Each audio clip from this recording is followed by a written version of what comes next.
Vamos lá então, galera? Pessoal, então olha só. Vamos dar uma pausa aqui agora então em legislação especial, né? Até mesmo para vocês poderem refrescar a cabeça em relação ao assunto, né?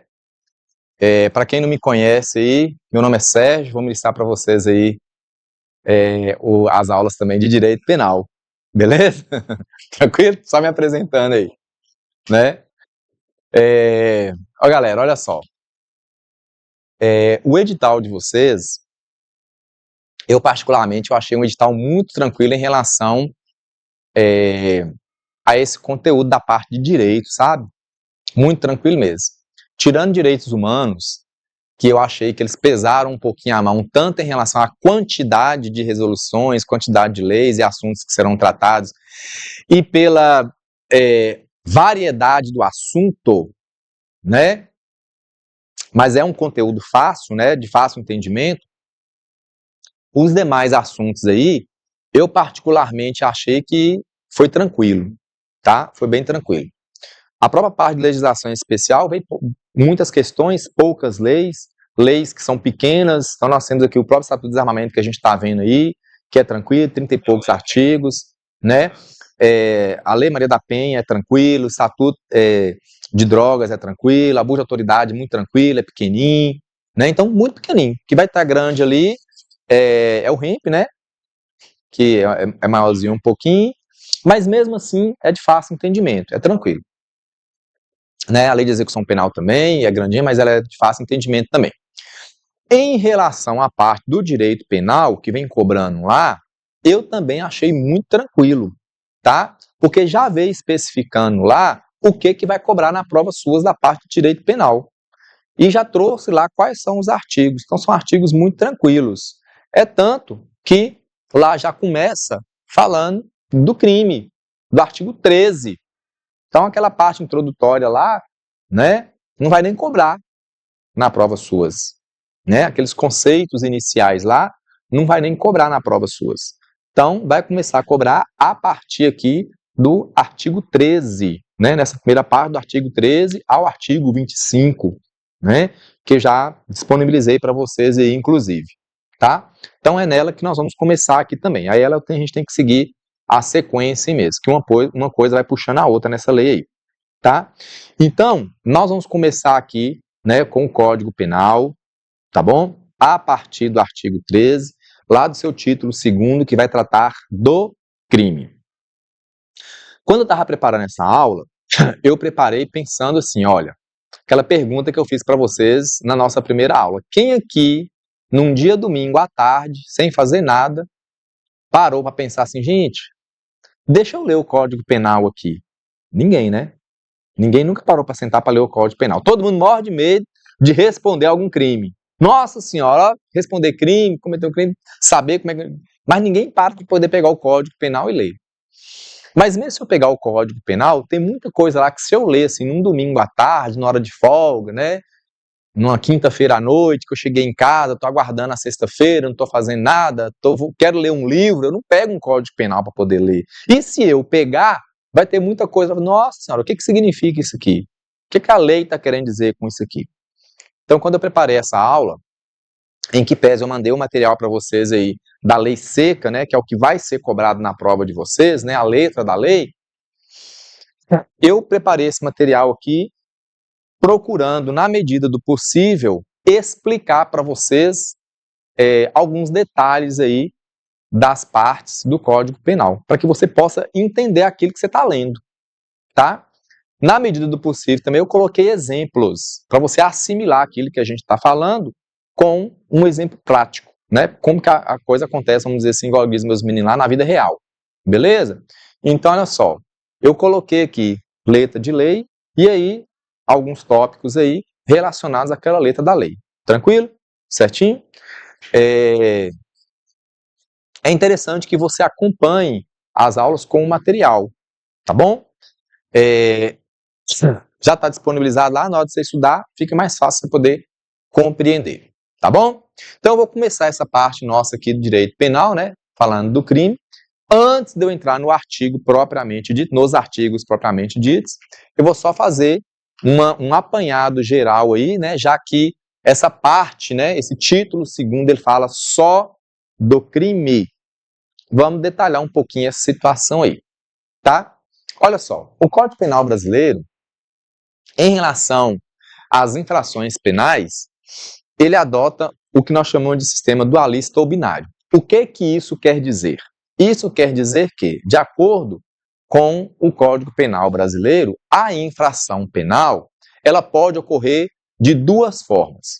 Ou nós estamos falando de crime ou delito, ou de uma contravenção penal. Então, o Código Penal brasileiro, né, ele vai tratar lá do que é crime ou delito, lembrando que crime e delito, que delito é sinônimo de crime, então tanto faz eu falar um ou outro, tá bom? Nós temos também as contravenções penais. Que é a diferença do crime ou delito da contravenção penal, tá? Ambas são infrações penais. Olha só, o crime ou delito é aquela infração mais grave. É uma conduta humana ilícita que contrasta com os valores e interesses da sociedade, decorrente de uma ação ou omissão definida em lei, necessária e suficiente para que ocorrendo faça nascer o jus puniendi no Estado, ou seja, para que o Estado tenha condições de punir. Via de regra, não vai cair na... Quer dizer, nem lembro. Mas está a Declaração Universal dos Direitos Humanos vai cair na prova suas? Não, né? A declaração em si nem vai cair. Mas olha só, a Declaração Universal dos Direitos Humanos já fala, né, que todo ser humano ele deve ser considerado inocente até que se prove o contrário. A gente tem esse regramento. Então, na verdade, pessoal, quando alguém comete um crime, não é essa pessoa que tem que provar que ela é inocente, não. É o Estado que tem que provar que ela é culpada. Tá? E o Estado vai provar que essa pessoa é culpada, né, quando ela conseguir provar que essa pessoa cometeu o crime, tá? Ou uma contravenção penal. No crime ou delito, os infratores sujeitam as penas de detenção e reclusão, tá? Via de regra, nos crimes ou delitos, as penas elas são de detenção ou reclusão. Agora, o que é uma contravenção? Uma contravenção é uma infração penal de menor gravidade. Representa um ilícito menos grave que prejudica a ordem pública ou a convivência social, mas não causam danos significativos. São punidas apenas com multa ou prisão simples e estão arroladas na lei de contravenções penais. Então, via de regra, é assim. Então, por exemplo, perturbação do sossego. Perturbação do sossego é uma contravenção. Ligou lá para o 190, ó, meu vizinho que está com som alto. Beleza? É um crime? Não, é uma contravenção penal. Beleza? Certinho? No Brasil, o crime é o mais grave entre os dois tipos de infração penal. Os crimes distinguem-se das contravenções por serem infrações penais às quais a lei combina pena de reclusão ou detenção, como nós falamos, não importando se isoladamente, alternativamente ou cumulativamente com a pena de multa. Então, nós vamos ter alguns crimes aí que, crime, reclusão de tantos a tantos anos e multa. Né? Nós vamos ver essa situação aí, tá? Aqui, bem rapidinho, um quadro comparativo, né, dessas duas situações, desses dois tipos de infração penal. Olha só, em relação à gravidade, o crime é mais grave. Em relação à pena privativa de liberdade, o crime prevê reclusão ou detenção e a contravenção prevê prisão simples. Em relação às penalidades, reclusão ou detenção, isoladamente ou em conjunto com multa para os crimes, prisão simples, isoladamente ou em conjunto com multa para as contravenções também. Em relação à tentativa para a ocorrência de crime, a tentativa é punível. Por exemplo, tentativa de homicídio. Uma pessoa pode ser punida por tentar matar alguém? Sim. Já nas contravenções, não é punível a tentativa. Em relação à ação penal, nos crimes, a ação penal ela é pública incondicionada, pública condicionada ou ainda privada. Em relação às contravenções, elas são públicas incondicionadas. Regime de cumprimento da pena, né? Reclusão admite regime fechado, semiaberto e aberto. Detenção admite semiaberto e aberto. As contravenções é admissível em regime aberto ou semiaberto. Beleza? Só para a gente poder ter noção aí de que existe. Mas o foco nosso aqui nas nossas aulas não está na contravenção, e sim nos crimes. Tá? Disso que nós vamos tratar. Então, olha só, o que quer dizer crime, então? Vem do latim, crimen ou delito, é o quê? É uma ofensa penal. O crime, assim como toda infração penal, caracteriza-se com a prática de conduta tipificada pela lei como ilícita. Só se consideram crimes as condutas praticadas por humanos. Um cachorro mordeu uma criança e essa veio a óbito. O cachorro cometeu um crime? Não, não cometeu. Beleza? Tranquilo? Em que pese o dono desse cachorro, se for um cachorro bravo que tinha que estar lá acorrentado, ele pode responder por uma outra coisa lá. O cachorro em si, não. Ficou claro isso aí? Tá? Então, crimes são as condutas humanas. Tá?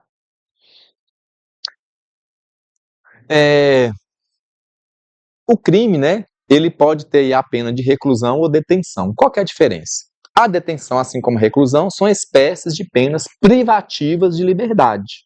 São penas privativas de liberdade. Nesse referido tipo de pena, o apenado terá tolhido seu direito de liberdade, que é o direito de ir, vir e permanecer, que está previsto na Constituição, inclusive, em maior ou menor escala, a depender do regime inicial fixado para o cumprimento de cada reprimenda legal.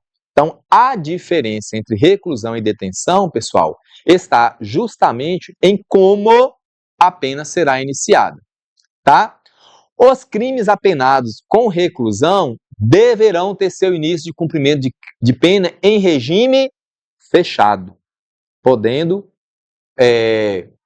progredir para o semiaberto ou aberto, mas eles começam com o regime fechado. Já os crimes de detenção deverão ter início de cumprimento de pena em regime semiaberto ou aberto. Beleza? Tranquilo? A diferença está aí. Quais são os tipos de crime? Aqui nós já falamos dele aí, né? Os crimes eles possuem uma classificação própria de acordo com algumas características. Então, os crimes eles podem ser comissivos, está dando para enxergar aí? Acho que ficou claro? Dando para enxergar? Tá, né? Eles podem ser comissivos, eles podem ser omissivos ou ainda eles podem ser omissivos impróprios. Então, via de regra, os crimes podem ser comissivos ou omissivos. Aí a gente tem os omissivos propriamente ditos e os omissivos impróprios. Os crimes comissivos são aqueles praticados por alguma ação, tá? Crime comissivo é definido pela prática de uma ação que a lei considera criminosa. Esse é o crime comissivo, que são praticados por uma ação. Exemplo, agredir uma pessoa durante uma discussão, que é o crime de lesão corporal. Você está discutindo com a pessoa, você vai lá e dá um murro. Você deu um murro na pessoa. Né? Não vamos chegar nessa parte aí. Em que pese esse seja um crime doloso. Mas não explicar lá. Mas o que eu quero que vocês entendam é que o crime comissivo é aquele crime provocado por uma ação sua, tá? Então, nesse exemplo que eu dei aqui, né? Está discutindo com a pessoa lá, até então vias de fato, mas você pega e dá um murro na pessoa, tá? Você que deu o murro, tá? Matar alguém, tá lá, previsto no artigo 121 do Código Penal, matar alguém. Quem é que matou alguém? Você matou alguém. Você provocou a ação. A morte dessa pessoa só morreu por quê? Porque você provocou a morte dela. Tranquilo? É um crime comissivo. Ele foi cometido por causa de uma ação. Os crimes comissivos, ele ocorre quando o indivíduo deixa de fazer uma ação que deveria. Ele deixa de fazer algo que ele tinha que ter feito, mas a pessoa vai lá e morre, por exemplo. Nesse caso, é a omissão da conduta que caracteriza o crime. Exemplo, deixar de socorrer uma vítima de acidente, que é o crime de omissão de socorro. Você está lá dirigindo, você está numa moto, aí você atropela uma pessoa. Se atropelou. Se atropelou, viu a pessoa caída lá. Certo? Qual que é a obrigação sua? Socorrer aquela pessoa. Mas você não socorre. Você pega sua moto e foge. Você deveria prestar socorro para aquela vítima lá, mesmo ela não vindo a falecer. Você tinha que prestar socorro àquela pessoa lá. Tá? Tranquilo? Então, é um crime o quê? Omissivo. Omissivo. Você deixou de fazer algo para ajudar aquela pessoa. Ficou claro isso aí? Tranquilo? E aí nós temos os comissivos, ou os omissivos impróprios. Acontece quando o indivíduo tem a obrigação de evitar a conduta ou o resultado e não o faz. Exemplo, uma pessoa que é responsável pelos cuidados com uma criança que, por seu descuido, sofre um acidente. Um pai e uma mãe, por exemplo. Um pai e uma mãe, quando ele deixa algo acontecer com o filho, um acidente acontecer com o filho, é um crime o quê? Omissivo impróprio. Por quê? Porque esse pai e essa mãe, ele já tem que, por obrigação, ter que cuidar do filho. Deu para entender a diferença? Tá? Certinho? Aqui, a pessoa tem a responsabilidade legal pela pessoa. Aqui, não. Você atropelou um desconhecido na rua aí. Você não tem responsabilidade sobre esse desconhecido, não. Por isso que é só omissão de socorro. Tá? É um crime omissão. Aqui, ele é impróprio por quê? Em que pese a pessoa deixou de prestar esse socorro, mas ela tinha a responsabilidade para com aquela pessoa. Deu para entender a diferença? Certinho? Tranquilo? Então tá. Nós temos o que nós chamamos também da teoria do crime, tá? A teoria do crime ou delito estuda todos os elementos e pressupostos para que se possa reconhecer que foi praticado um crime. Então, para que um crime aconteça obrigatoriamente, né, eu tenho que ter esses elementos aqui. Para que uma conduta seja caracterizada criminosa, obrigatoriamente, tem que ter esses elementos aqui. Ó. Tem que ser um fato típico, tem que ter a ilicitude e a culpabilidade. Obrigatoriamente, para uma conduta ser descrita como criminosa, tem que ser um fato típico, antijurídico e culpável. Tranquilo? Certinho até aqui? Você pode pegar essa primeira parte, eu só estou introduzindo um assunto para vocês aí. Então vamos lá. Vamos ver o que é cada uma dessas situações aqui. O que é fato típico? Fato típico é o fato material no qual se identifica a efetivação de uma conduta prevista no tipo penal incriminador e ainda que afeta ou ameaça de forma relevante bens penalmente tutelados. Tá? Os fatos típicos, eles possuem os elementos: a conduta, que pode ser dolosa ou culposa, omissiva ou comissiva, um resultado jurídico normativo, tem que ter um nexo de casualidade e a tipicidade. Vou passar aqui, que não precisa dessa explicação toda, mais um exemplo. Um marido enciumado que atira em sua mulher com uma arma de fogo e esta vem a falecer. Vamos analisar essa situação aqui. É um fato típico? Sim, porque houve uma conduta, uma ação dolosa contra a vida. Teve resultado aquela ação daquele cara? Teve. Qual foi o resultado? A morte da esposa. Teve um nexo causal? Sim. O que é um nexo causal? É a consequência entre a conduta e o resultado. Ela só morreu porque o marido que atirou nela. Deu para entender isso aqui? O nexo causal. Tem tipicidade? Tem, porque o fato, né, está enquadrado a uma norma já prevista, que é o artigo 121A do Código Penal, que é o feminicídio. Então, está previsto em lei. Deu para entender isso aí, pessoal? Certinho? Então, isso aqui é um fato típico. O que é um fato antijurídico? A antijuridicidade ou ilicitude é a contrariedade da conduta com a norma incriminadora. É um fato ilícito não aceito pelo ordenamento. Entretanto, há causas de exclusão da antijuridicidade. São as normas permissivas e elas são encontradas no artigo 23 do Código Penal, que são as excludentes de ilicitude, que fazem parte desse conteúdo que nós vamos estudar aqui. Tá? Quando ocorrer um fato que estiver protegido por uma causa de exclusão de ilicitude, então sabemos que haverá um fato típico. Teve um fato típico. Nós vimos que é uma das condições para haver o crime, é fato típico, né? A antijuridicidade e está descrito lá na lei, né? Mas olha só, sabemos que haverá um fato típico, porém não haverá crime, pois falta-lhe um dos seus requisitos, que é a situação da exclusão de ilicitude. Quando ocorrer um fato que estiver protegido por uma causa de exclusão de ilicitude, então sabemos que haverá fato típico, porém não haverá crime, pois falta-lhe um dos seus requisitos. Repetiu aí. E a culpabilidade? O que é a culpabilidade? É a reprovação dada pelo ordenamento e pela sociedade à conduta do infrator. O que se analisa é se o autor receberá uma sanção pelo fato típico ilícito praticado. A culpabilidade não é requisito do crime, mas apenas pressuposto para a aplicação da pena. Então, esses são os 3 itens que compõem um crime, né? Um fato típico, ilícito e culpável, tá? Típico, ilícito e culpável. Ficou claro até aqui, pessoal? Certinho? Porque quando chegar lá na frente para estudar alguns crimes, né?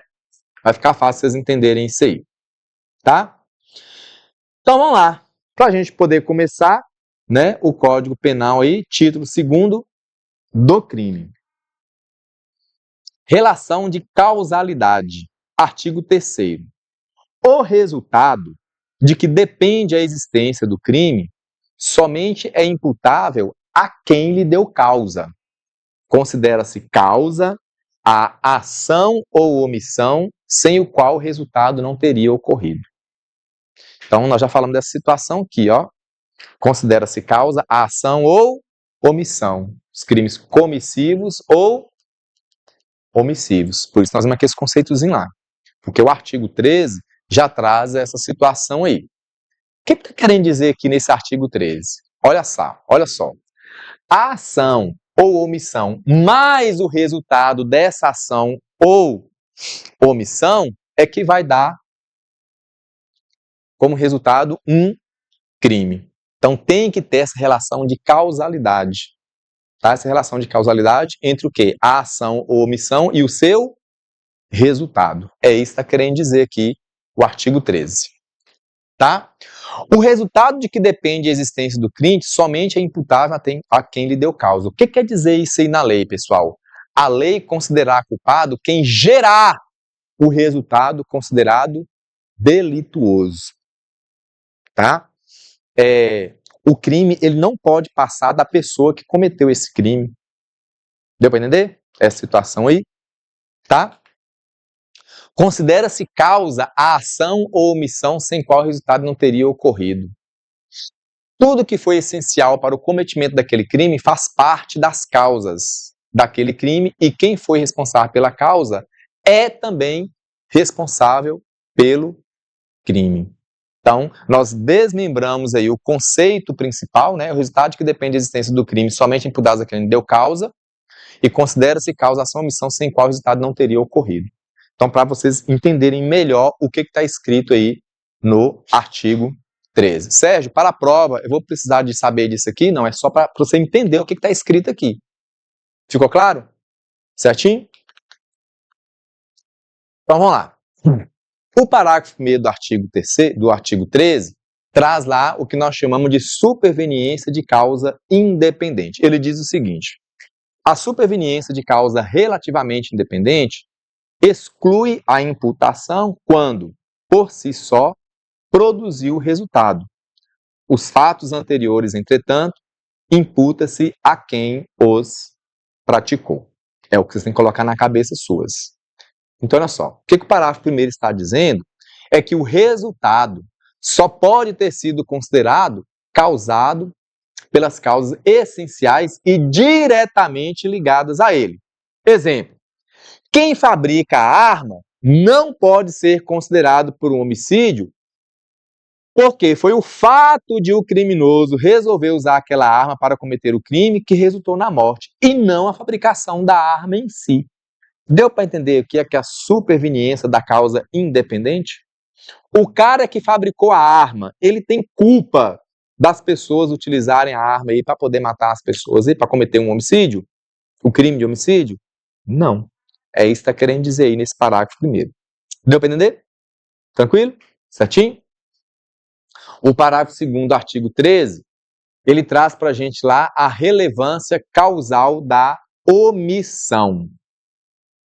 Ele diz o seguinte: a omissão é plenamente relevante quando o omitente, ou seja, quem omitiu, devia e podia agir para evitar o resultado. O dever de agir incumbe a quem? A. Tenha por lei obrigação de cuidado, proteção ou vigilância, que é o caso, por exemplo, em relação pais e filhos. De outra forma, assumiu a responsabilidade de impedir o resultado. E a linha C, com seu comportamento anterior, criou o risco da ocorrência do resultado. Então, esse parágrafo 2º aí do artigo 3º, pessoal, ele é um item assim, ó, importantíssimo, ele pode cair na prova suas. Tá? O artigo 13 em si pode cair, especificamente esse parágrafo 2º aí, porque ele traz a quem tem o dever de agir, no caso da relevância causal da omissão. Então, vamos lá. A linha A, tenha por lei a obrigação de cuidado, proteção ou vigilância. É o dever de proteção e assistência para com os filhos, por exemplo. Um exemplo, pai que intencionalmente deixa de alimentar seu filho recém-nascido, causando sua morte, responde por homicídio doloso. Ele tem a responsabilidade de dar comida ao filho. Deu para entender? Tranquilo? Ele tem, né, essa obrigação de cuidado, proteção ou vigilância. Tranquilo? A linha B, de outra forma, assumiu a responsabilidade de impedir o resultado. Pode resultar de relação contratual, profissão ou quando, por qualquer outra forma, assumiu a pessoa a posição de garantidora de que o resultado não ocorreria. O dever jurídico não ocorre da lei, mas de uma situação fática. Exemplo, salva vidas que zela pela segurança dos banhistas de um clube. O fato dele ser banhista, ele assumiu a responsabilidade, né, de cuidar das pessoas que estão ali. Deu para entender? Certinho? Que as pessoas que estão lá são filhos dele? Não, são filhos dele não. Mas olha só, a partir do momento que ele se tornou banhista, ele puxou para si a responsabilidade de impedir que as pessoas que ali estão possam criar alguma situação lá, né, que elas venham a se afogar, por exemplo. Deu para entender isso aqui, pessoal? Tranquilo? E letra C, com seu comportamento anterior, criou o risco da ocorrência do resultado. Exemplo, aquele que por brincadeira joga uma pessoa na piscina e posteriormente percebe que esta não sabe nadar, tem o dever de salvá-lo. Se não o fizer, responde pelo crime. O seu comportamento, né, é que gerou um risco de ocorrência do resultado. Olha só. O exemplo aqui é bem claro. Estou lá na beira da piscina. E aí, eu empurro alguém na piscina. Depois que eu empurrei alguém nessa pessoa, que essa pessoa na piscina, é que eu percebi que essa pessoa não sabe nadar. Então, eu tenho que, por obrigação, ir lá e salvar essa pessoa. Se eu não o fizer, eu vou responder pelo crime. Se essa pessoa morrer afogada, por exemplo. Deu para entender a situação? Tranquilo? Certinho? Então, um comportamento anterior é que gerou a ocorrência do resultado aí. Tá? Artigo 14. Presta atenção que esse artigo 14, ele traz para a gente, a definição do que é o crime consumado e de que é um crime tentado. Crime consumado. Ó, artigo 14. Disse o crime. Crime consumado. Primeiro, consumado quando nele se reúnem todos os elementos de sua definição legal. Isso é um crime consumado. E tentado. Tentado, disse o crime tentado, quando iniciada a execução, não se consuma por circunstâncias alheias à vontade do agente. O crime não se consumou por vontade, por circunstâncias alheias à vontade do agente. Pena de tentativa, parágrafo único. Salvo disposição em contrário, pune-se a tentativa com a pena correspondente ao crime consumado, diminuída de 1 a 2/3. Então, para eu saber qual que é a pena de um crime tentado, eu pego a pena do crime consumado, beleza? Pego a pena do crime consumado e diminuo ela de 1 a 2/3. Aí eu vou ter qual que vai ser a pena do crime tentado. Então, por exemplo, vamos pegar aí 1/3. Se um crime, por exemplo, ele é punível lá com a pena de, só para facilitar a conta aqui, se o crime consumado da pena é de 21 anos, o crime tentado, qual que vai ser a pena dele? Se eu reduzir de 1/3, vai ser de quanto tempo? 14 anos, que eu reduzi 1/3. 1/3 de 21 não é 7? Então, 21 menos 7 dá 14. Deu para entender isso aí, pessoal? Tranquilo? Certinho? Então, vamos lá. Lembrando, pessoal, que nós temos uma situação no direito que nós chamamos de iter criminis, né, que é o caminho do crime aí, né? Eu não posso punir a cogitação e a preparação. De acordo com o direito brasileiro, só é punível a execução e a sua consumação. Eu pensar em matar alguém é crime? Não. É tanto que a gente fala isso direto, né? Vou te matar, velho. Você falar da boca para fora, se não for ameaça, né? Desde que não configure o crime de ameaça, mas no dia a dia você tá com seu amigo lá, velho, você contou lá pra outra lá que eu traí ela não sei na onde, vou te matar, moço, você tá doido? A gente fala isso até da boca para fora, né? Esse pensamento, essa cogitação, mesmo que seja de fato, mesmo que você pense de fato em matar alguém, não é punível. Também a preparação não é punível, tá? Ela não é punível. É punível o quê? A execução e a consumação. Ficou claro isso aí? Beleza? Desistência voluntária e arrependimento eficaz. Presta atenção para não confundir essa desistência voluntária e arrependimento eficaz com o crime tentado. Lembrando que o crime tentado é aquele crime que só não aconteceu por alguma circunstância alheia à vontade do agente. Tá? A intenção dele, por exemplo, era de matar, mas ele não conseguiu matar. Por que ele não matou na hora? Ah, porque ele errou o tiro na hora. Né? Ah, o tiro, em vez de pegar no coração, pegou no braço. Deu para entender a situação aí? Uma circunstância alheia à vontade dele. Tá? Desistência voluntária e arrependimento eficaz. Olha só, artigo 15. O agente que voluntariamente desiste de prosseguir na execução ou impede que o resultado se produza, só responde pelos atos já praticados, até aquele momento ali, independente do objetivo final do crime. Deu para entender? Certinho? Olha só. A desistência voluntária. O agente pode continuar a praticar os atos de execução, mas desiste devido à sua própria vontade. Assim, o crime não se consuma. Por exemplo, A desiste de desferir o tiro fatal em B, embora o tivesse à sua mercê. Então, situação, duas pessoas estão lá, a pessoa A está com uma arma de fogo e vê B passando lá. Nossa, é aquele cara lá que eu quero matar. Aí ele saca a arma de fogo dele e aponta para ele lá. Mas ele não atirou na pessoa. Desistência voluntária.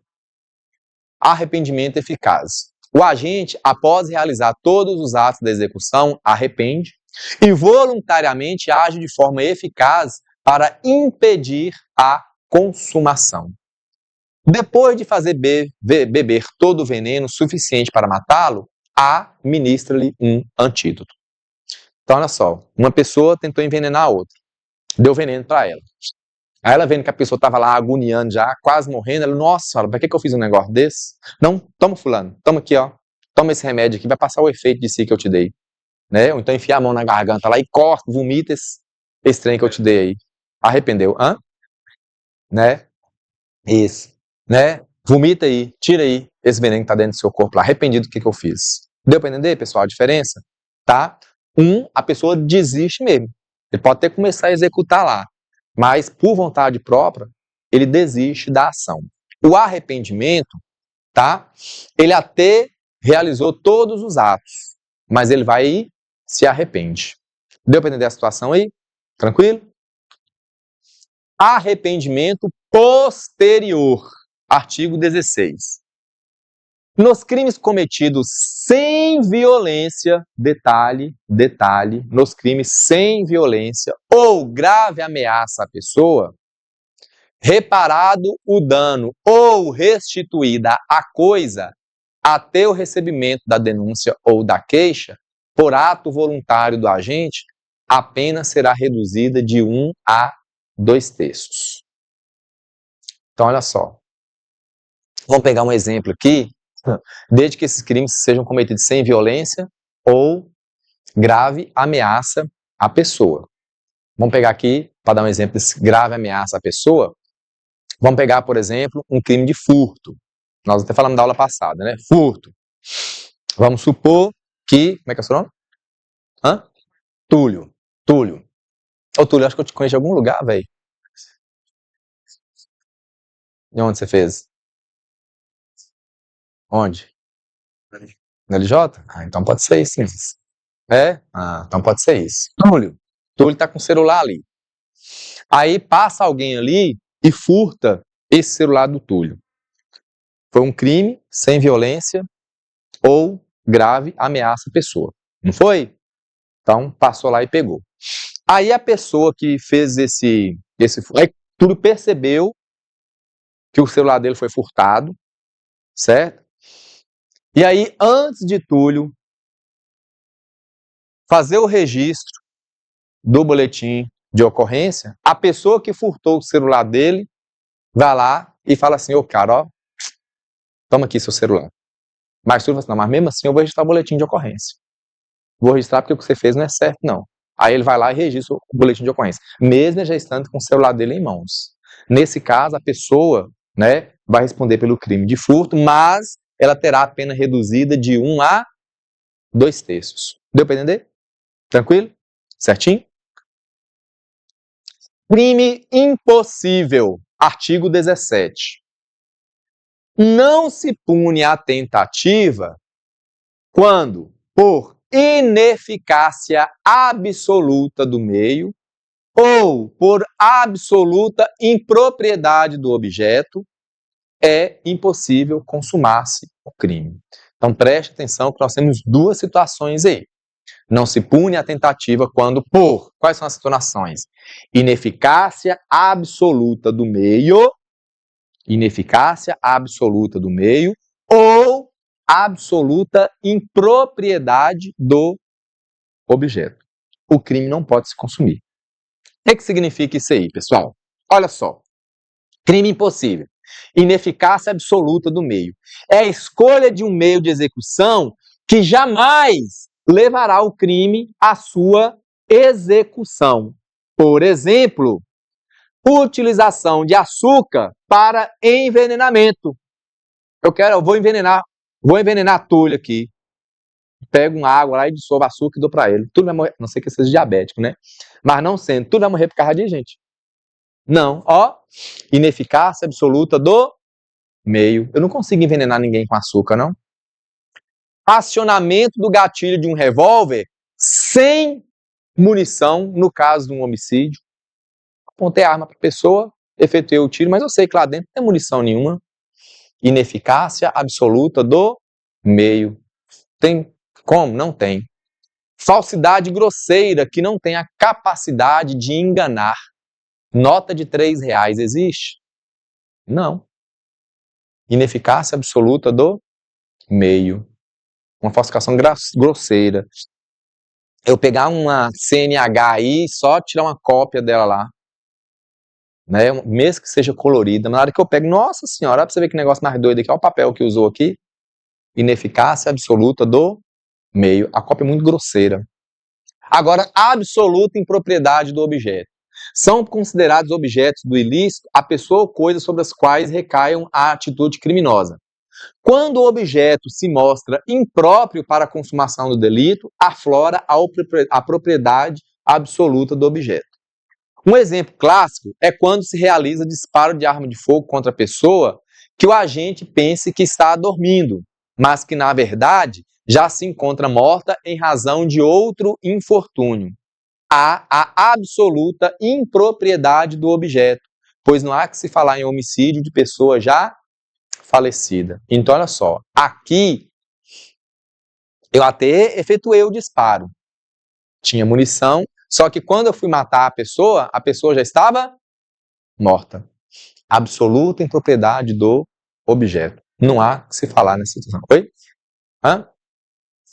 Ele morreu, por exemplo, ele teve um infarto. Não, ele já estava morto. Ele teve um infarto, por exemplo. Eu achei que a pessoa estava dormindo, eu cheguei lá e ele morreu. Beleza? Tranquilo? Nesse caso você citou, você evitou o disparo, a pessoa tomou um susto e morreu. Você vai responder do mesmo jeito. Beleza? Tranquilo? Nesse caso aqui é diferente. A pessoa já estava morta. É igual diz ali. Não dá que se falar em homicídio de uma pessoa já morta. Você ainda vai, se ele tomar um susto e morrer, você ainda vai responder, porque a intenção sua era matar e você matou. Não foi pela arma de fogo, mas ele tomou o susto, você vai responder. Beleza? Você vai responder por homicídio do mesmo jeito. Tranquilo? Certinho? Nesse caso aqui, não. A pessoa foi lá e efetuou o disparo, mas a pessoa já estava morta. Naquele caso lá. Você esperou, vou esperar fulano dormir para eu poder matar ele.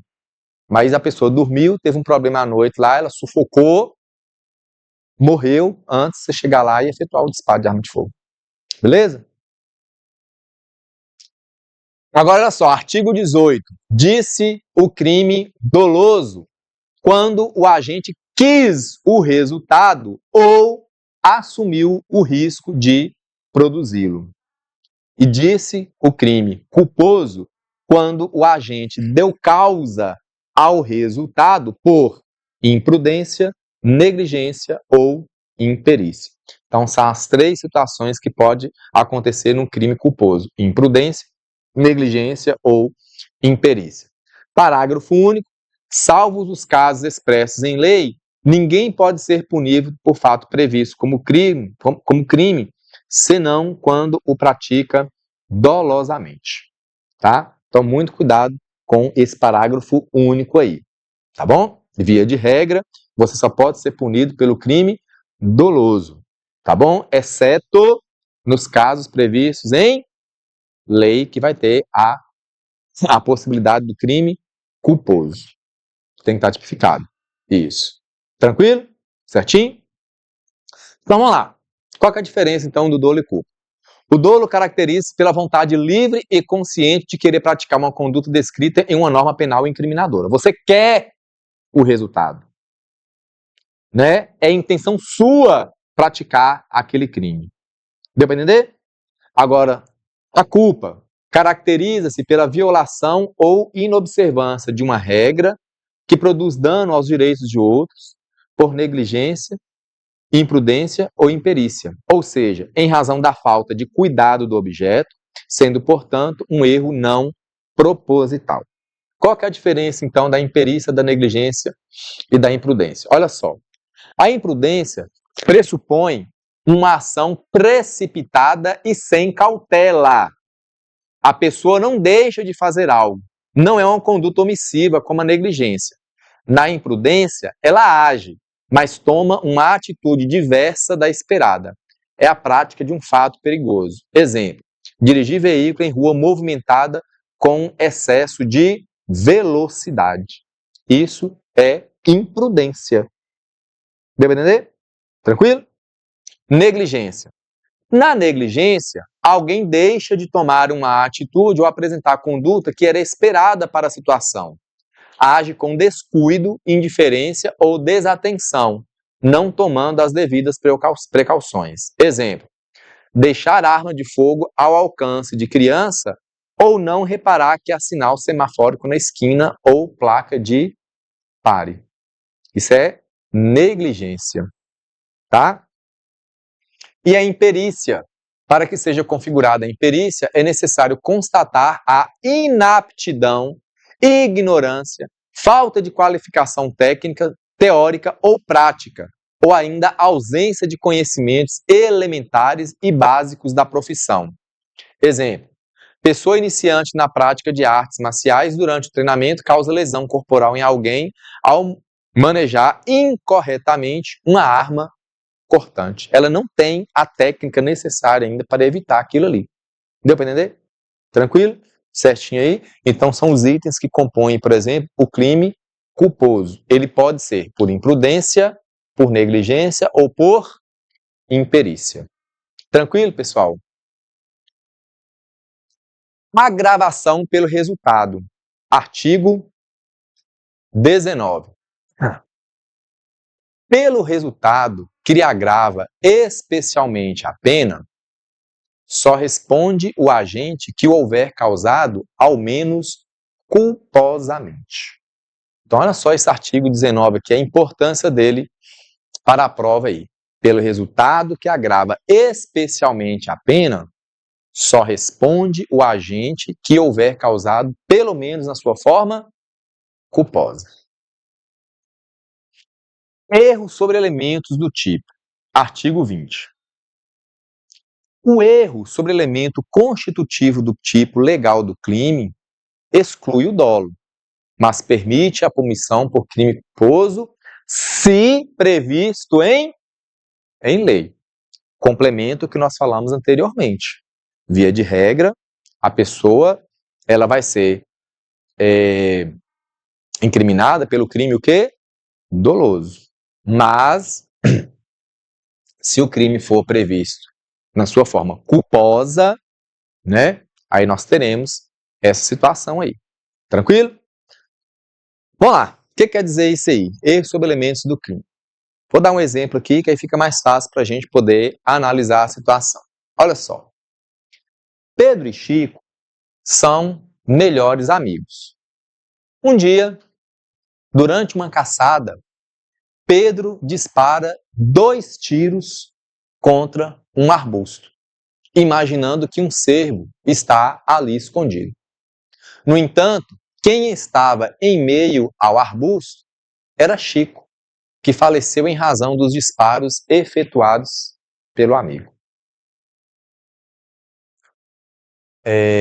Chico estava atrás da moita, cagando, fazendo as necessidades básicas dele, né?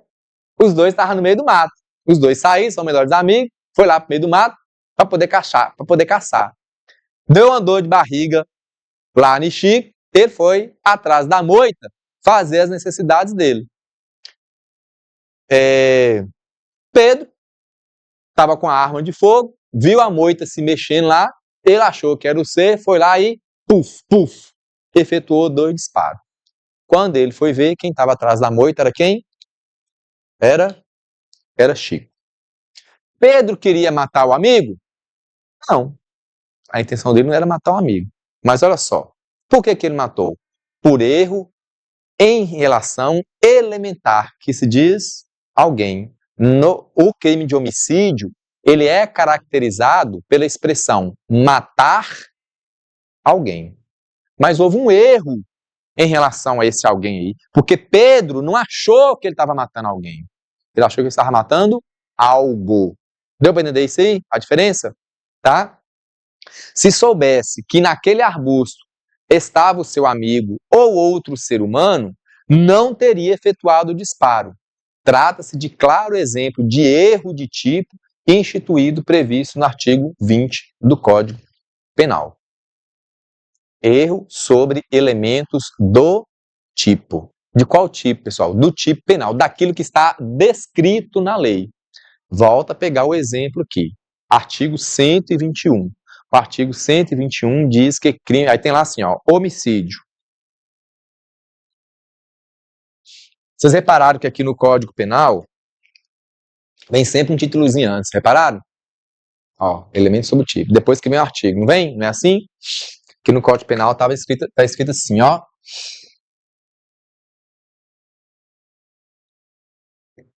Aí tem lá, ó.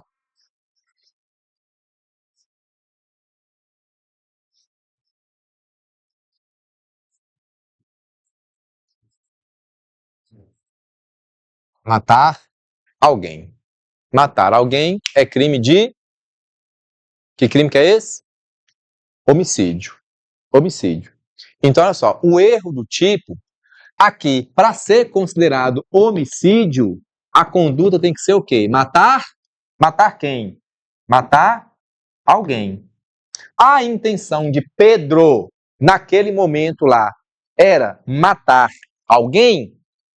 Não. É tanto que ele atirou achando que não tinha ninguém naquela moita, a não ser um objeto, a não ser um animal. Ficou claro isso aí, pessoal? Deu para entender ali o que é erro sobre elementos do tipo? Quando eu falo do tipo, é daquilo que está previsto na lei. Ficou claro? Certinho? Beleza?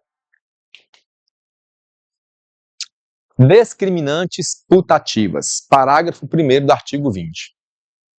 É isento de pena quem, por erro plenamente justificado pelas circunstâncias, supõe situação de fato que, se existisse, tornaria a situação legítima. Não há isenção de pena quando o erro deriva de culpa e o fato é punível quando o crime é culposo.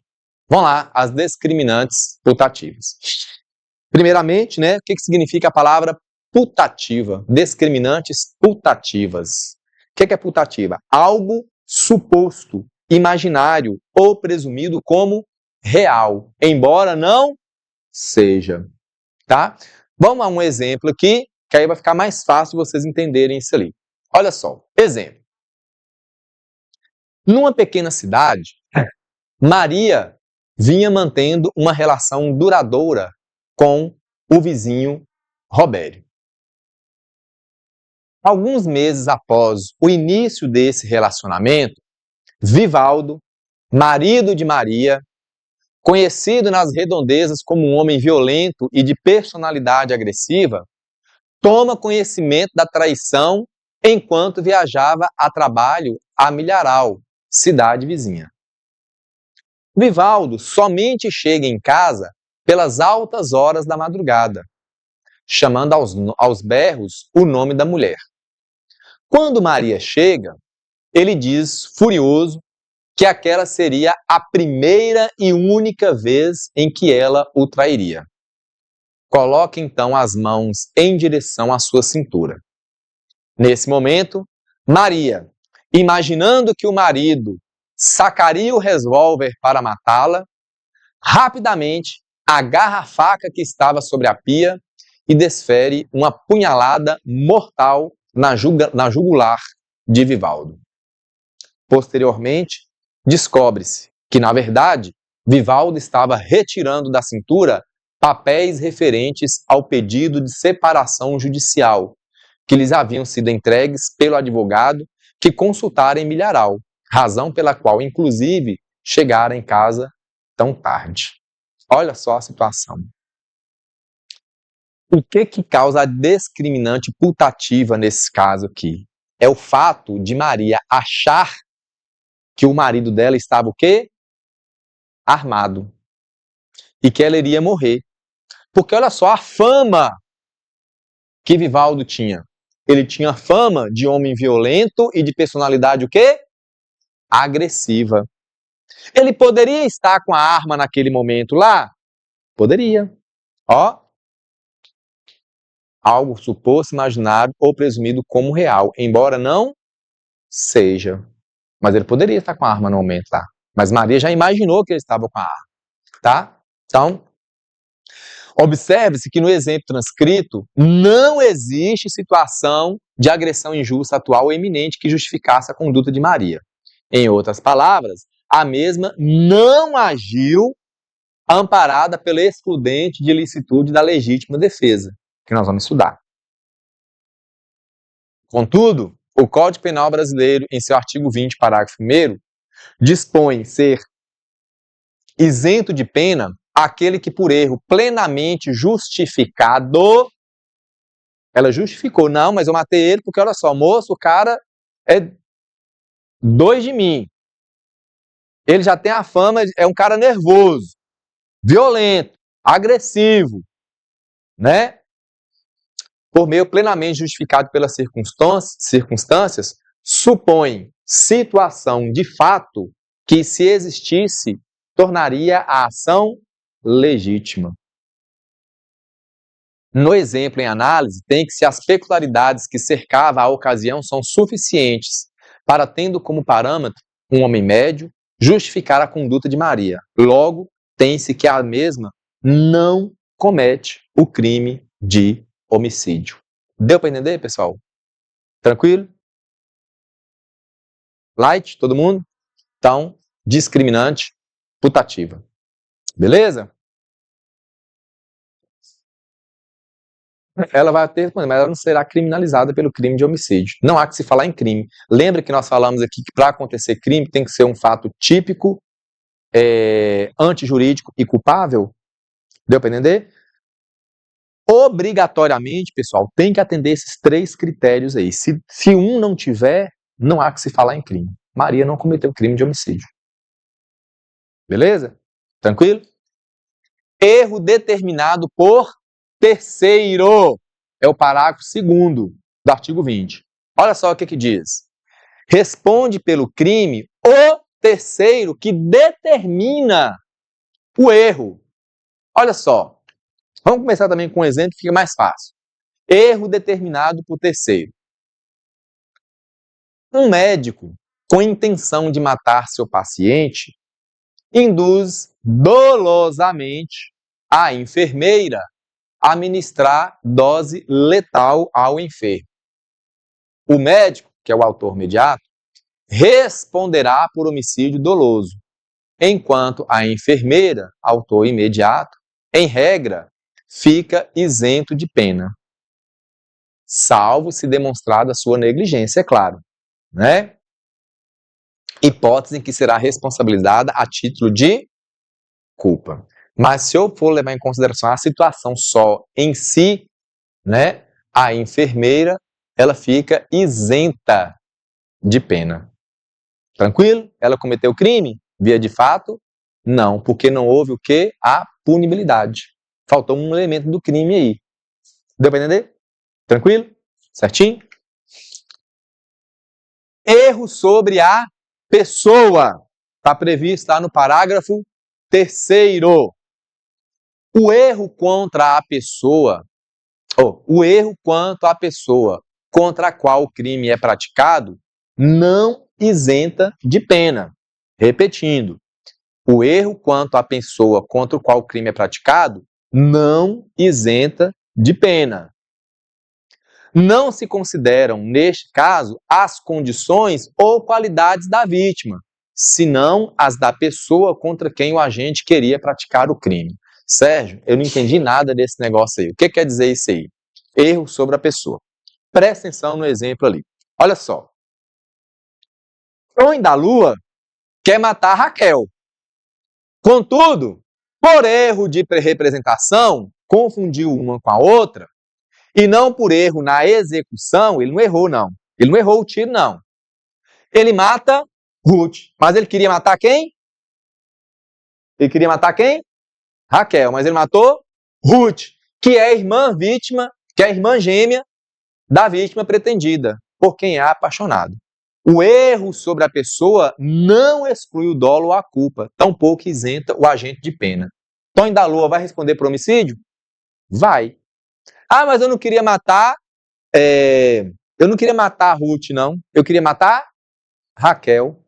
Ó, erro sobre a pessoa. Fato é que Tonho da Lua matou alguém. Deu para entender? Não é um erro sobre tipo, é um erro sobre pessoa. No primeiro caso que nós vimos, era um erro sobre tipo, porque Pedro matou Chico, mas ele não sabia que Chico estava lá dentro do negócio, não. Estava no arbusto, não. Foi um erro de tipo. Ele achou que estava matando algo e não alguém. Aqui houve um homicídio, mas por que aqui houve um homicídio? Ele queria matar um, mas matou o outro. Nesse caso, não há que se falar, né, que o agente está isento da pena. Ah, não, eu queria matar era fulano, não matei Beltrano ali, que eu confundi, porque as duas são gêmeas, por exemplo. Ah, não, mas eu matei fulano porque me deram a descrição lá que o cara estaria de camisa vermelha. Aí eu vi esse cara de camisa vermelha aqui, não era ele não, mas era o outro ali, ó. Não justifica. Deu pra entender? Tranquilo aí, pessoal? Então, ó, erro sobre a pessoa, tá? Então, são as três formas aí do artigo 20. Pessoal, muito cuidado com o artigo 20, ó, porque nós temos três situações aí. Erro sobre elementos do tipo, que é o caput. Erro sobre elemento constitutivo do tipo legal de crime exclui o dolo, mas permite a punição por crime culposo, desde que esse crime seja previsto em lei. Aí nós vemos um exemplo. Aí nós temos o parágrafo 1º, que fala das discriminantes putativas. Nós tivemos o parágrafo 2º aí, que fala erro determinado por terceiro. E nós tivemos o parágrafo 3º, que fala de erro sobre a pessoa. Tá? Então, se eu fosse vocês, eu estudaria aí o artigo 20, porque ele é um artigo, ó, bacana. Se fosse eu que tivesse lá na banca, eu formularia uma questão sobre esse artigo 20 aí. Beleza? Artigo 21. Erro sobre a ilicitude do fato. Artigo 21. O desconhecimento da lei é inexcusável. O erro sobre a ilicitude do fato, se inevitável, isenta de pena. Se evitável, poderá diminuí-lo de 1/6 a 1/3. Pessoal, esse artigo 21 aí, nós temos três situações. A primeira situação fala que o desconhecimento da lei é inexcusável. Você não pode cometer um ato criminoso dando a desculpa de que você não sabia que aquele ato era criminoso. Tranquilo? Aí nós temos outras duas informações. O erro sobre a ilicitude do fato, se inevitável, isenta a pena. Se for inevitável, isenta a pena. Agora, se é inevitável, pode diminuí-la de 1/6 a 1/3. Tranquilo? Parágrafo único. Considera-se evitável o erro se o agente atua ou se omite sem a consciência da ilicitude do fato, quando se era possível, nas circunstâncias, ter ou atingir essa consciência. Eu trouxe um quadro aqui que vai ficar mais fácil para vocês associarem essas situações aí. Então, olha só. Primeira situação. Não sabia que era crime. Qual a explicação para isso? Alegar desconhecimento da lei. Qual que é o tipo de erro que está previsto lá no artigo?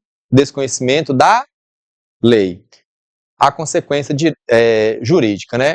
Não é desculpa. A pessoa é punida normalmente. Exemplo. Alguém diz que não sabia que dirigir sem habilitação é crime. Na verdade, não é crime, né? Mas é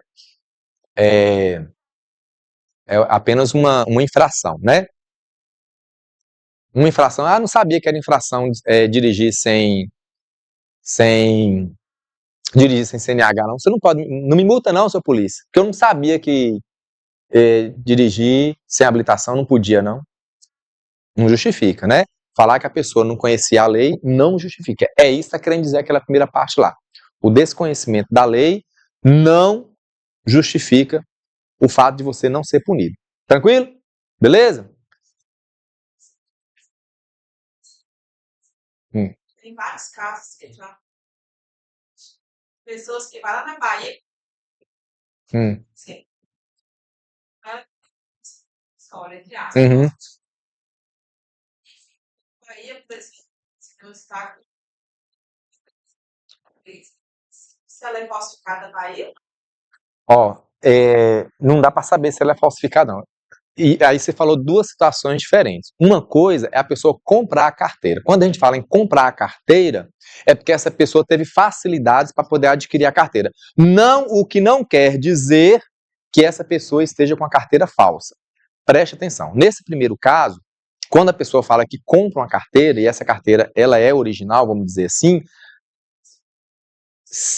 sim, mas ela tem a habilitação. Ela tem a habilitação.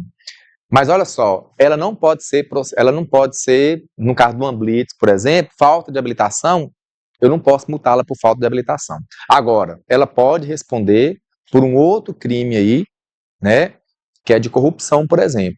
E a pessoa também. Aí, na hora que a gente consulta, lá vem falando de que estado que é. Na consulta nossa do sistema, vem falando de onde que a pessoa tirou a carteira. Na carteira em si não vem, não. Para efeito de aplicação da multa para efeito de aplicação da multa de habilitação, não tem nada de errado com essa pessoa, porque ela me apresentou a carteira de habilitação ali. Normal, Agora, se durante a fiscalização, aí agora é a outra situação que você citou, se durante a fiscalização eu perceber que aquela carteira é falsificada,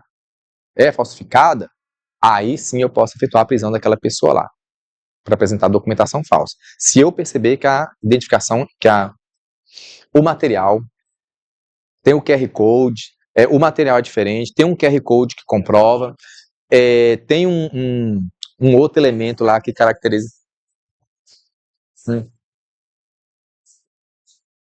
É o que eu estou te falando. Você deu um exemplo aí que você deu duas situações diferentes. Uma coisa é eu comprar a carteira.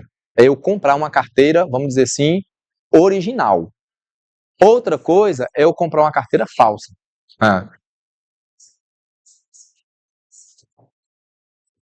Sim, pode acontecer. Não, não, é o que eu estou te falando, é o que eu estou tentando te explicar.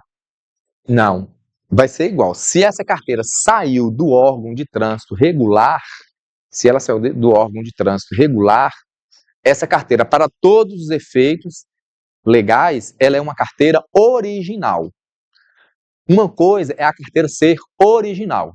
Eu adquiri uma carteira de habilitação original? Adquiri. Agora, outra coisa é eu ter obtido essa carteira original de forma fraudulenta, que é o que a gente costuma falar. Não, você conseguiu. Quando a gente fala assim, né, a gente tem esse jargão realmente.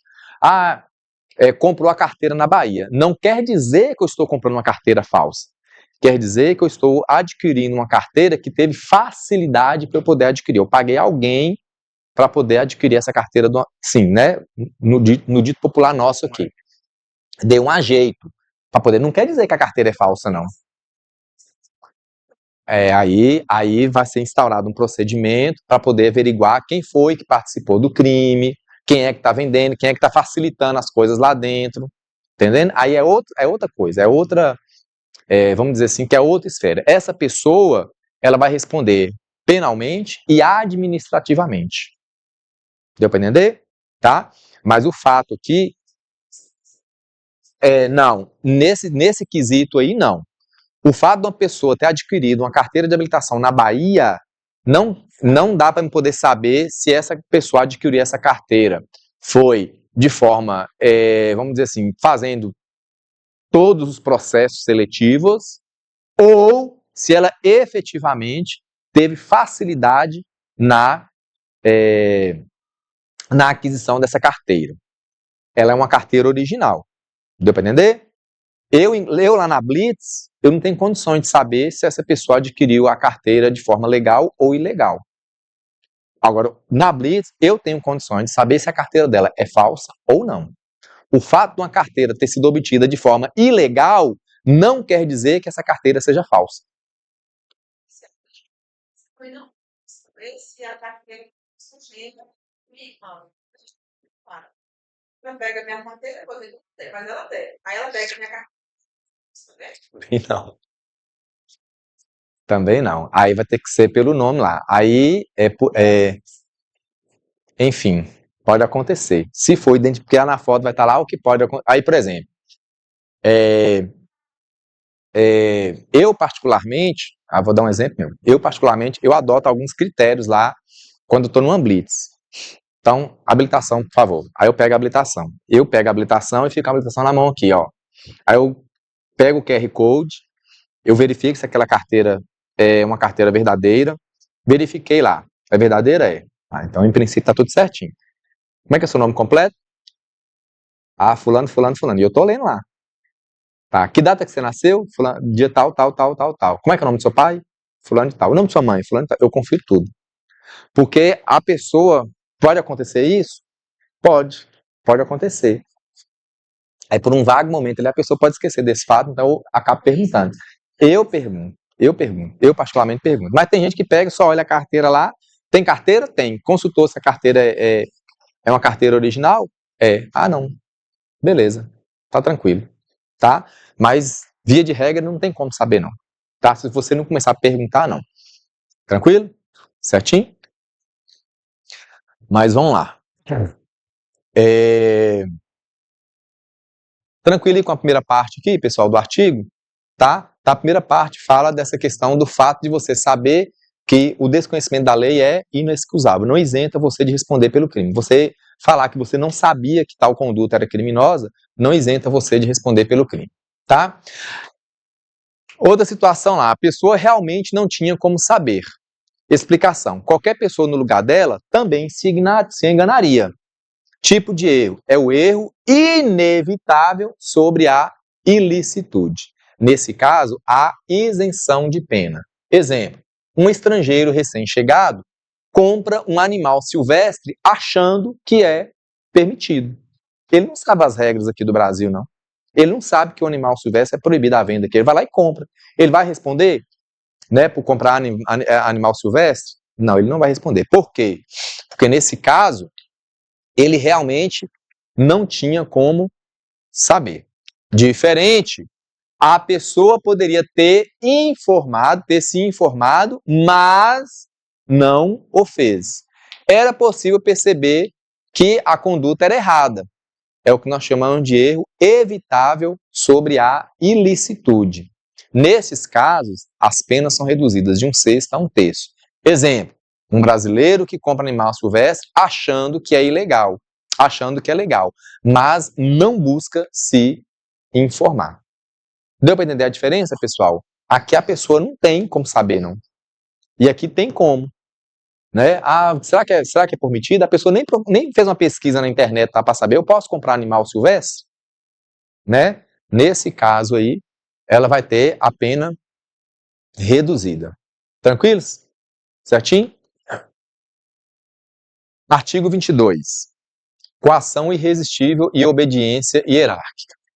Se o fato é cometido sob coação irresistível ou em estrita obediência à ordem, não manifestadamente ilegal, ou seja, desde que essa ordem não seja ilegal, de superior hierárquico, só é punível o autor da coação ou da ordem. Tá? Um artigo muito interessante também. Exclusão de ilicitude. Artigo 23. Olha só aqui, presta atenção. Não há crime quando o agente pratica o fato. Então, são quantas excludentes de ilicitude, pessoal? Nós temos aí 3 incisos, mas são 4 situações. Primeiro, estado de necessidade. Segundo, legítima defesa. Terceira, estrito cumprimento do dever legal ou no exercício regular de direito. Tem uma diferençazinha entre os dois aí, que eu vou falar para vocês. Excesso punível, parágrafo único do artigo 23. O agente, em qualquer uma das hipóteses, responderá pelo excesso doloso ou culposo. Uma coisa é você ter sido agraciado lá com uma das excludentes de ilicitude, mas o excesso, ele será punível. Beleza? Vamos ver lá qual que é a diferença entre cada uma deles aí. Estado de necessidade, artigo 24. Considera-se em estado de necessidade quem pratica o fato para salvar de perigo atual que não provocou por sua vontade Porque aí já vai ser aquela outra situação que nós vimos lá, que é o arrependimento, né? Lembra lá que nós vimos? Nem podia de outro modo evitar direito próprio ou alheio, cujo sacrifício nas circunstâncias não era razoável exigir-se. Tá? Isso é que é estado de necessidade. Parágrafo 1º. Não pode alegar estado de necessidade quem tinha o dever legal de enfrentar o perigo. Tá? Segundo, embora seja razoável exigir-se o sacrifício do direito ameaçado, a pena poderá ser reduzida de 1 a 2/3. Legítima defesa. Artigo 25. Entende-se em legítima defesa quem, usando moderadamente, preste atenção para essa palavrinha aí, dos meios necessários, repele injusta agressão atual ou eminente a direito seu ou de outrem. Vamos agora explicar cada um desses itens aí. Estado de necessidade. É a situação que coloca em conflito bens jurídicos diversos, sendo que um agente terá que sacrificar um bem jurídico em proveito do outro. Isso é que é o estado de necessidade. Eu vou ter que trocar, eu vou ter que escolher entre uma coisa e outra, tá? Por exemplo, durante um incêndio, perigo atual, em um prédio, uma pessoa, para salvar a sua vida, arromba uma porta ou quebra uma janela de um apartamento vizinho. A princípio, isso aí é dano ao patrimônio. Porém, ela fez isso para quê? Para conseguir fugir, pois não havia outra saída. Deu para entender a situação, pessoal? Então, estado de necessidade. Eu cometi um crime de dano ao patrimônio com qual objetivo? De salvar a vida. É crime dano a patrimônio? É, eu posso sair quebrando as portas do povo aí, das casas, do meu vizinho? Não, não há que se falar em crime nesse caso, não. Ele até pode, né? Se quiser e tal, mas dependendo da situação, pessoal, estado de necessidade. Um bem jurídico em favorecimento eu vou sacrificar um bem jurídico em favorecimento de outro bem jurídico. Deu para entender? Tranquilo? É uma excludente de ilicitude. Tá bom? Outro exemplo. Alguém vê uma criança trancada dentro de um carro, sob o sol intenso, sofrendo risco de morte por hipertermia, que é perigo atual. Não havendo tempo para acionar o proprietário ou as autoridades, a pessoa quebra o vidro do carro para a retirada da criança. Tranquilo, pessoal? Via de regra, um crime de dano, mas é uma excludente de ilicitude. Ficou claro isso aí, pessoal? Tranquilo? Ah, Sérgio, mas é na hora isso aqui? Não. O dono do carro, ele pode registrar o boletim de ocorrência? Pode, não. Vou registrar o boletim de ocorrência, você quebrou meu carro, aí. Ah, meu moço, mas era seu filho que estava lá dentro, tá? Não, mas eu vou registrar o boletim de ocorrência, você não podia ter quebrado o vidro do meu carro, não. Aí leva para o juiz. O juiz vai analisar o carro. Quem vai determinar se a pessoa tem o direito à exclusão de ilicitude ou não, pessoal, é o juiz. Dependendo disso aí? Tranquilo? Vai arrolar o processo, vai arrolar do mesmo jeito? Vai arrolar do mesmo jeito. Qualquer uma das excludentes de ilicitude, quem vai determinar se a pessoa tem esse benefício ou não é o juiz. Ficou claro isso aí? Tranquilo? Qualquer um deles. Outro exemplo. Dois náufragos, A e B, se agarram a uma tábua que só suporta o peso de um. Para se salvar, A afasta B da tábua, o que resulta na morte de B. Houve, nesse caso, lesão ao direito à vida alheia para salvar o próprio. Via de regra, A vai responder por qual crime? Por homicídio. Ele vai responder por homicídio. Aí o juiz, na hora do julgamento, não, mas olha só, A, ele fez isso aqui porque na tábua só cabia um. Eles eram dois. Ou era ele, ou era o outro. Ele escolheu a vida dele. Deu pra entender? Tranquilo? Mas quem vai tomar essa decisão aí? É o juiz. Ficou claro, pessoal? Certinho? Então, estado de necessidade. Legítima defesa. Olha só, de acordo com o Código Penal, a legítima defesa, ela tem alguns requisitos que está descrito lá. Tem que repelir a agressão injusta, a agressão tem que ser atual ou iminente, tem que ter uso moderado dos meios necessários para a salvação de direito próprio ou alheio. Obrigatoriamente está descrito na lei esses 4 requisitos aqui, tá? Injusta é a agressão não autorizada pelo direito. Atual é a agressão que está desencadeando-se, iniciando-se ou ainda está desenrolando porque não se concluiu. Iminente é a agressão que está prestes a ocorrer. Olha a diferença. Essa aqui já está acontecendo. Aqui está prestes a ocorrer. Aqui existe quando se apresenta um período concreto que não permita demora à repulsa. E os meios necessários são aqueles os que causam o menor dano indispensável à defesa do direito. É aquele que o agente dispõe no momento em que rechaça a agressão. Vem um cara com um pedaço de madeira tentar bater na sua cabeça, com um pedaço de pau tentar na sua cabeça. Na hora você está com um machado. Você vai repelir a injusta agressão? Ela é injusta? É, porque ela é não autorizada pelo direito. As pessoas podem sair dando paulada na sua cabeça aí? Não. É atual? É, porque o cara tá aqui, ó. Tá aqui. Né? Se já é atual, não precisa ser eminente. Meios necessários. Você tá com um machado na mão. Você ainda vai. O cara tá correndo atrás de você com um pedaço de pau pra meter na sua cabeça. Você vai sair procurando aí o que você vai defender? Não, eu já tô com um machado na mão aqui, ó. Vai ser com esse machado que é. Deu pra entender, pessoal? Tranquilo? Você vai responder pelo crime? Vai. Lá na frente, o juiz vai dizer, não, mas ó, fulano agiu aqui, foi em legítima defesa, moço. Né? Ele ia ser atacado a pauladas aí, ele tava com um machado na hora aí, deu uma machadada no cara lá, cortou a perna dele, mas foi o meio necessário que ele tinha lá para poder repelir a injusta agressão. Deu para entender, pessoal? Certinho? Tranquilo?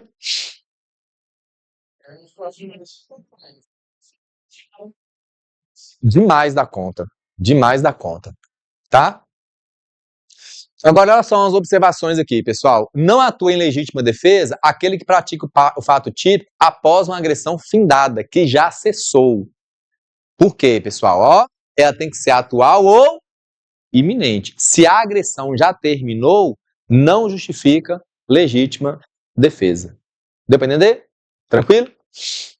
Não atua em legítima defesa aquele que, provocado pela vítima, se dirige à sua residência, apanha uma arma e volta para o acerto de contas. Ah, essa está me provocando? Peraí que eu vou lá em casa. Não. O negócio tem que ser ali na hora.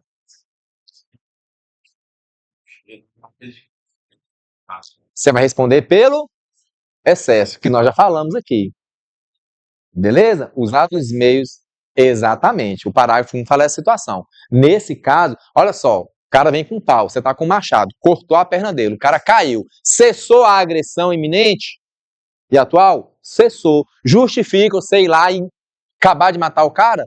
Não. Opa! Aí você vai responder pelo excesso. Deu para entender, pessoal? Tranquilo? É igual no dia a dia nosso. Tô com uma arma de fogo, efetuei um disparo. Puf! Aquele único disparo lá foi necessário para cessar a agressão do cara? Foi. Parou por aí? Parou por ali. Beleza. Agora olha só, o cara cair lá no chão, eu chego lá e puf, puf, puf, e descarrego meu pente, eu vou responder pelo excesso. Deu para entender? Tranquilo? Outra coisa, não age em legítima defesa aquele que aceita o desafio para a luta. Não, eu te desafio então, moço, já que você é mais homem do que eu, vem pra cima de mim, pra você ver. Aí o cara vai lá e maceta a cara. Uai, você foi desafiado. Não há que se falar em legítima defesa nesse caso, porque você aceitou. Você assumiu o risco. Beleza? Tranquilo? Havendo flagrante desproporção entre a ofensa e a reação, desnatura-se a legítima defesa. Responder um tapa com um tiro, por exemplo. É um meio necessário? Você estava com um revólver na hora lá, mas era o único instrumento, era o único meio que você tinha para poder se defender? Não justifica, né, gente? É muito desproporcional. Deu para entender isso aí? Tranquilo? É muito desproporcional. Estrito cumprimento do dever legal. Só para terminar aqui, pessoal, pode ser? Uns minutinhos? Pode ser, Luiz? Só para a gente terminar? Que é só ter esse artigo aqui, a gente termina esse conteúdo e na próxima a gente já passa para o outro. Estrito cumprimento do dever legal. O estrito cumprimento do dever legal é o instituto jurídico penal que compreende as normas e princípios relativos à atuação de quem, sob comando legal, pratica conduta descrita em um tipo legal. Olha só, a conduta em estrito cumprimento do dever legal pode ter por agente tanto o funcionário público quanto o particular. Porém, é mais comum no primeiro caso, no caso do funcionário público. Essa intervenção redunda em agressão a bens jurídicos como a liberdade, a integridade física ou a própria vida, dentro dos limites aceitáveis. Então, olha só, em relação ao estrito cumprimento do dever legal, a lei não determina apenas a faculdade, a escolha do agente obedecer ou não à regra por ela estabelecida. Há, em verdade, o dever legal de agir. Esse dever legal deve, constar em leis, decretos, regulamentos ou atos administrativos fundados em lei e que sejam de caráter geral. Exemplo: cumprimento do mandado de busca domiciliar, em que haja impedimento à ordem de ingressão na residência, o que autoriza o arrombamento da porta e a entrada forçada, conforme autoriza o Código de Processo Penal, esse artigo 245, parágrafo 2º. Então, olha só, via de regra, eu posso entrar na casa de alguém, gente? Não. Exceto, pelas situações, risco iminente, situação de desastre, ou ainda em cumprimento de mandado. É previsto? É. Agora, olha só, eu chego lá na casa de uma pessoa, boto na porta: ô fulano, é porque nós estamos aqui com um mandado de busca na sua casa. Não, eu não vou abrir a porta, não. Eu já estou com mandado. Certo? O mandado de busca, ele autoriza apenas eu entrar na casa do cara e dar a busca, via de regra. Tranquilo? Olhar lá as coisas lá. Ele está falando que autoriza eu arrombar essa porta? Não, mas olha só.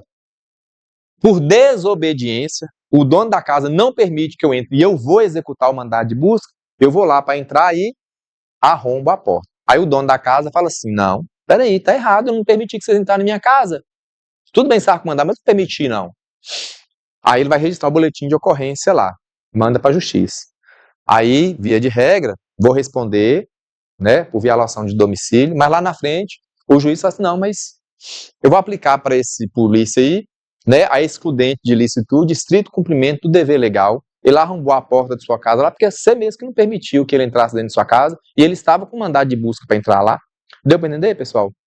Tranquilo? Certinho? E o estrito cumprimento do dever legal. Lembrando,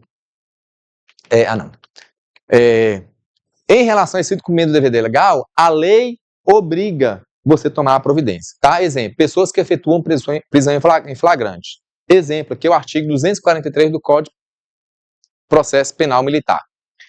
Lá diz o seguinte: qualquer pessoa poderá, e os militares deverão prender quem for insubmisso ou desertor, ou seja, encontrado em flagrante delito. Então, só para demonstrar para vocês aqui, o estrito cumprimento do dever legal. Em relação aos agentes públicos, tá?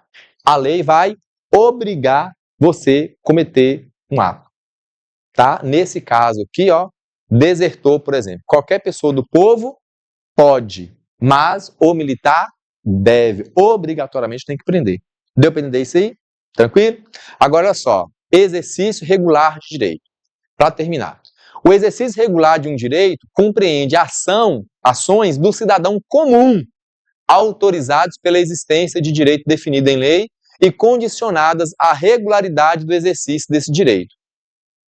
O agente pratica uma conduta típica, porém, fica faltando acento ali, dentro dos limites autorizados pelo ordenamento jurídico. Não comete ele crime nessa situação. Tá? Então, olha só, em relação ao exercício regular de direito, a lei permite. É diferente do estrito cumprimento do dever legal, que a lei o quê? Obriga. Aqui, a lei obriga. Aqui, a lei permite. Exemplos: prisão em flagrante por particular. Qualquer um do povo pode prender. Você é obrigado a prender alguém? Não. Você viu alguém cometendo um furto ali, você é obrigado a prender aquela pessoa?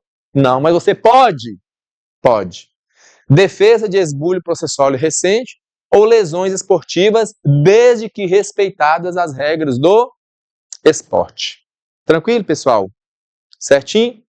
Então, nós terminamos aqui essa primeira parte do crime, tá? Do direito penal aí, que vai falar do crime, certinho? O material já mandei pro pessoal aí, baixem o material, dê uma lida, tá bom? Aí na próxima aula nós continuamos. Lembrando que em relação à legislação especial, nós vamos terminar lá, vamos ver a parte dos crimes, terminar o Estatuto do Desarmamento, para começar a Lei Maria da Penha. Beleza? Bom descanso para vocês, bom final de semana e até semana que vem.